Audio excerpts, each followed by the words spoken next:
Page 3, here's a bunch of reactions. I have to identify what types. I could go through them little by little, or I could look for the ones that I think I know. I'm going to try that one. The ones that have lots of C's, H's, and O's are combustions.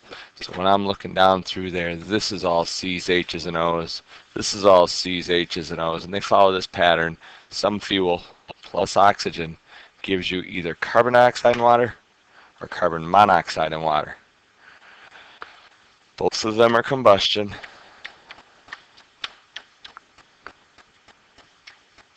But one of them has a more complex product. Carbon dioxide must have got further in the reaction. It's complete. The other one then would be incomplete.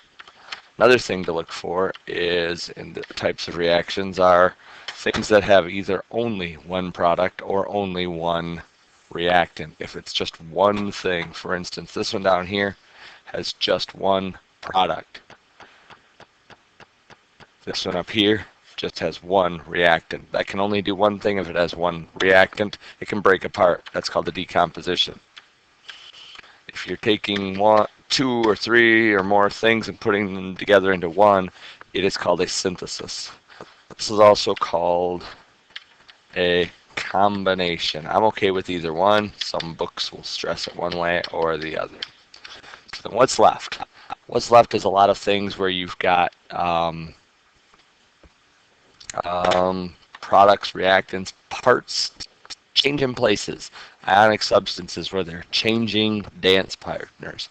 This one looks double complicated, double complicated, double complicated, double complicated. So it's kind of this hint.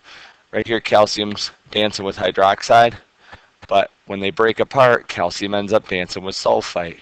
Aluminum was dancing with sulfite on the left, but when they rearrange themselves, the aluminum gets to dance with the hydroxide. Both things switched places. It is a double replacement and has lots of double complicated stuff. All of our neutralization reactions are double replacement. Whereas in the one next down below it, you have some element that's going to come out and kick out another element. That element will be alone at the end. That is a single replacement. It's evidenced by having an element on each side. In this case, magnesium is an element on one side, iron is the element on the other side.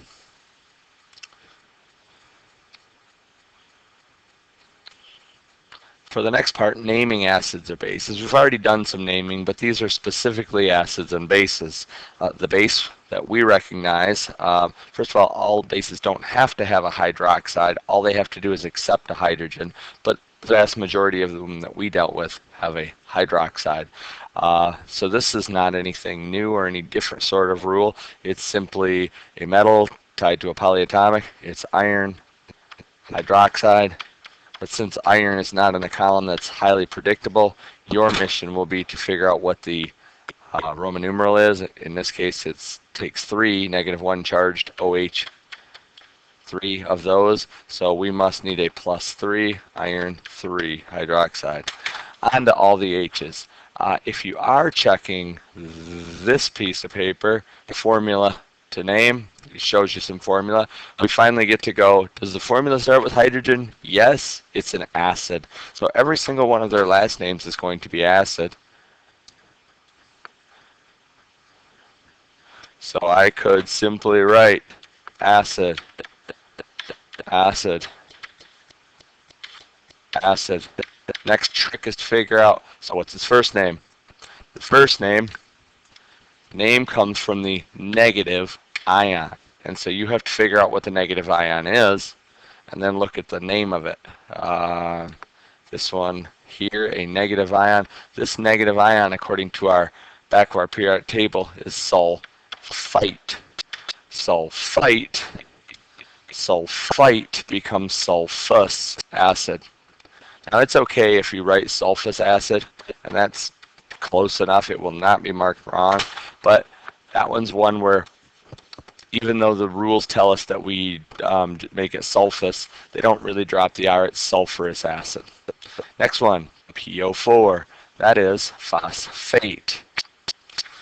Check the little chart or check the one on the wall. Phosphates phosphates become phosphoric acid. The other exception, we can write phosphoric, and I won't mark it wrong, but it's really phosphoric. That OR doesn't get dropped either. Either of those is okay with me. The better answer is the one that includes the R. Finally, the last one, HF. It's hydrogen tied to a F, which would have been a -1. That would be on the nonmetal ide side. Fluorine becomes fluoride. How do ides get named? Ides, fluoride, FLUOR, becomes, if I would take that FLUOR and put it over here, hydrofluoric acid. Hydrofluoric.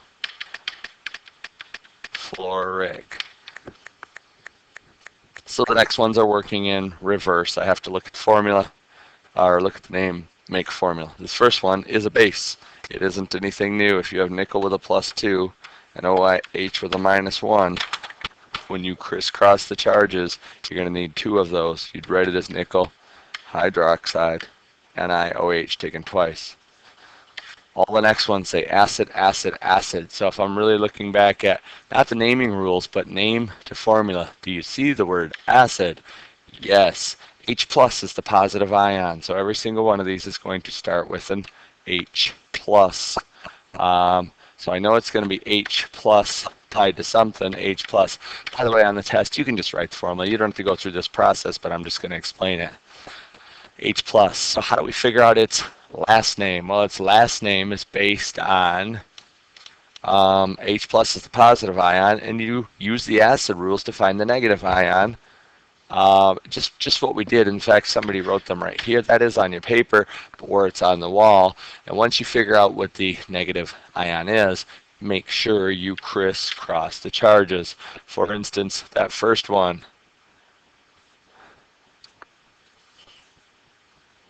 hydrobromic. Hydrobromic. If this said brome right here, comes from the bromide ion. That's on the nonmetal ide side on the front of the paper. So that would be Br with a -1. That's a match made in heaven. HBr. You don't need to show the charges, but it's okay. Carbonic, not hydrocarbonic, just carbonic, comes from the carbonate ion. The 8s and the ites are on the back of your periodic table. Flip it out, flip it over, you'll see that CO3 has a -2 charge. This is not a match made in heaven. It's going to take 2 H's or protons. It is a diprotic acid. H2CO3, carbonic acid, chlorus. Chlorus comes from the chlorite ion. Chlorite ion, I'm going to have to go find a chart, the back of the chart, find chlorite. Chlorite is ClO2 with a -1 charge. ClO2 with a -1 charge, +1. That's a match made in heaven, HClO2. Next ones, calculate and explain how to make 250 milliliters. Let me show you this piece of paper. At the bottom, we'll have something about molarity and dilutions and titrations. And I'm going to use information from there when I am trying to figure these out. Breaking down what I'm trying to do. It's saying that I'm going to the lab and making something. I am making acid solution. I'm going to use a stock solution, and I'm trying to make 250 milliliters of a 0.8 meter. How do I know that's an acid? Because it starts with H. So let me get this straight. When I'm done, here's this sketch showing how much of an ingredient. When I'm done, I am going to have 250 milliliters. It's got to be 0.8 molar. The ingredients I'm going to use, I'm going to draw myself a little water faucet just because it just sort of lets me know water's one of the ingredients. How many milliliters, I'm going to have to figure that out.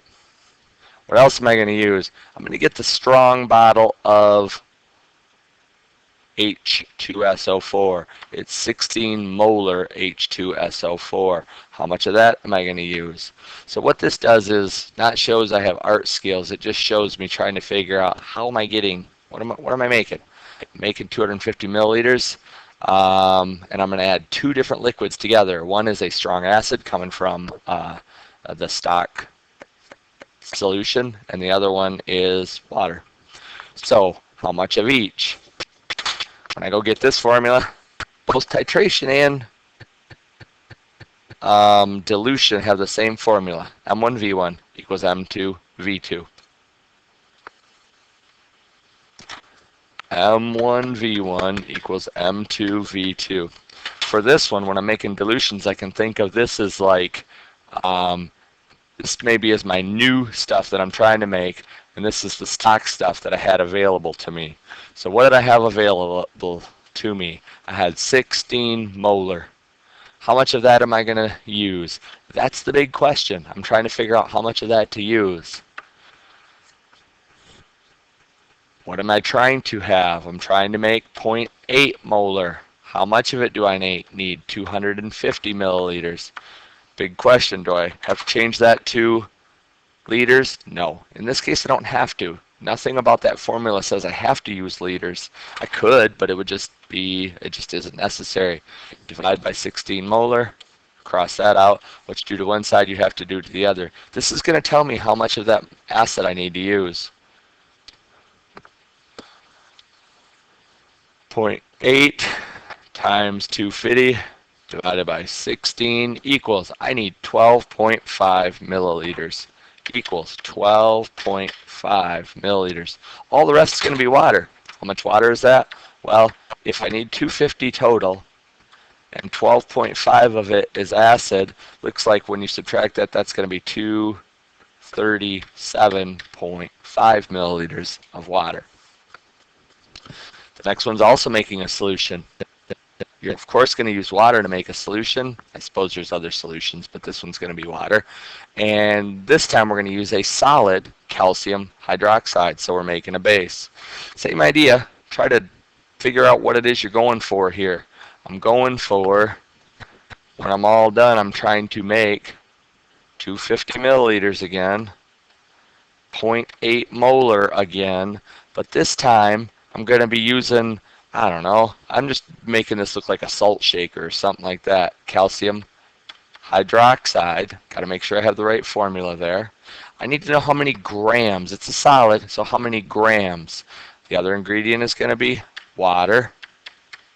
And I'm going to need to know how many milliliters. I can actually, on a solution that I'm making with a solid, I can just go ahead and do my milliliters now, because when you dissolve a solid, it just fits in between, gets broke down, and doesn't add extra volume.